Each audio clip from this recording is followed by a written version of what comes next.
बोलने के लिए कुछ है, लिखने के लिए कुछ है, सीखने के लिए कुछ है, बताने के लिए कुछ है। So welcome back to my channel guys. और आज की इस क्लास में मैं इस तरह के वाक्य को इंग्लिश में बनाना सीखने वाला हूं जहां कार्य करने के लिए कुछ है, कार्य करने के लिए कुछ है, और इतनी आसानी से सीखेंगे कि इस तरह के वाक्य को हमारे लिए और आपके लिए काफी आसान हो जाएगा इंग्लिश में बोलना इस क्लास को करने के बाद से। और हाँ गाइज, ऐसे ही मैंने 300 इंग्लिश सेंटेंस फॉर्मूला भी तैयार किया है जिसके आधार पर आप आसानी से ऐसे 300 वाक्यों की इंग्लिश सीख सकते हो, वो भी फॉर्मूले से। और उस फॉर्मूले का उपयोग करके आप लाखों वाक्य को बनाना सीख जाओगे। तो मात्र 150 रुपीज में आपको यहाँ 300 सेंटेंस फॉर्मूले मिल जाएंगे जो कि लाइफ टाइम के लिए रहेगा और आप आसानी से इंग्लिश सीख जाओगे। तो अब सीख लेते हैं हम इस तरह के वाक्य को कौन से फॉर्मूले से हम बनाते हैं। तो सबसे पहले हमें समझ लेना होगा फॉर्मूले को, क्यों कौन सा फॉर्मूला है जिसके आधार पे हम बनाते हैं। तो सबसे पहले आ जाएगा there is something to. There is something to का ही मतलब होता है कुछ है। There is something to, there is something to का ही मतलब होता है कुछ है। देयर इज समथिंग टू, कुछ है।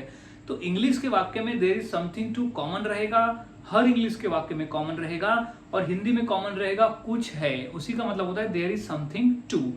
अब क्या है, कौन से कार्य करने के लिए है, वो V1 में आ जाएगा, यानी क्रिया में हम उसे लिख देंगे। यानी कुछ है, यानी कार्य को करने के लिए कुछ है, तो V1 में आ जाएगा, ऑब्जेक्ट में आ जाएगा बचा हुआ भाग। तो अभी हमने कंप्लीट फॉर्मूला सीख लिया। अब हम फॉर्मूले के आधार पर वाक्य को 1 बाय 1 इंग्लिश में बनाना सीखते हैं।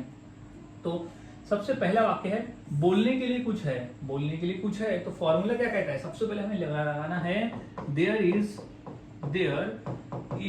Something, there is something to, there is something to, यानी कुछ है। क्या करने के लिए कुछ है, बोलने के लिए, तो there is something to speak, यानी बोलने के लिए कुछ है, तो there is something to speak. अब नेक्स्ट है कि लिखने के लिए कुछ है, तो क्या आ जाएगा, there is something to, there is something, there is something to, there is something to. अब क्या करने के लिए, लिखने के लिए, तो there is something to write, यानी लिखने के लिए कुछ है, तो there is something to write. इस तरह से वाक्य बनेंगे। और एक वाक्य देख लेते हैं और आसानी से समझने के लिए। जैसे सीखने के लिए कुछ है, तो इंग्लिश क्या हो जाएगी, सबसे पहले तो हमें लगा देना है देयर इज समथिंग टू, तो लिख देंगे यहाँ सबसे पहले there is something, there is something to, there is something to, there is something to. अब क्या है, सीखने के लिए, there is something to learn, यानी सीखने के लिए कुछ है, तो there is something to learn. अब है बताने के लिए कुछ है, तो इंग्लिश क्या हो जाएगी, there is something to, there is something to, there is something to, there is something to. क्या बताने के लिए, तो टेल, तो there is something to tell, यानी बताने के लिए कुछ है। तो गाइस, इस तरह से वाक्य बनाए जाते हैं और बोले जाते हैं। बहुत आसान है, फॉर्मूले को याद में रखना होता है और प्रैक्टिस करनी होती है। जितना अधिक प्रैक्टिस करोगे उतना आसान है।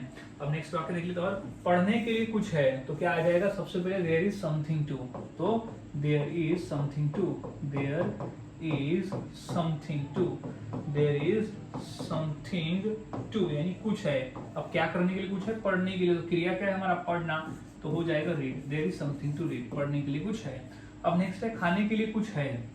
अब ये हम पूछ नहीं रहे, बता रहे कि कुछ है, तो क्या हो जाएगा, there is something to, formula कहता है लगा देना है there is something to, there is something to, there is something to. क्या करने के लिए, खाने के लिए, तो there is something to eat, यानी खाने के लिए कुछ है, तो there is something to eat. तो गाइस, इस तरह से वाक्य बनाए जाते हैं और बोले जाते हैं, बहुत आसान है। अब इसी फॉर्मूले के आधार पर दो वाक्य देता हूँ, देखने के लिए कुछ है और सुनने के लिए कुछ है। तो ये दो वाक्य की इंग्लिश क्या होगी, मुझे कमेंट सेक्शन में जरूर बताएं। फॉर्मूले को याद में रखें और काफी प्रैक्टिस करें। जितना प्रैक्टिस करोगे उतना आसान होगा और उतना ही आसानी से आप बनाकर इसे बोल सकते हो। तो मिलता हूँ गाइज ऐसे ही और नए फॉर्मूले के साथ अगली वीडियो में। तब तक के लिए चैनल के साथ बने रहे, वीडियोस को देखते रहे और सीखते रहे।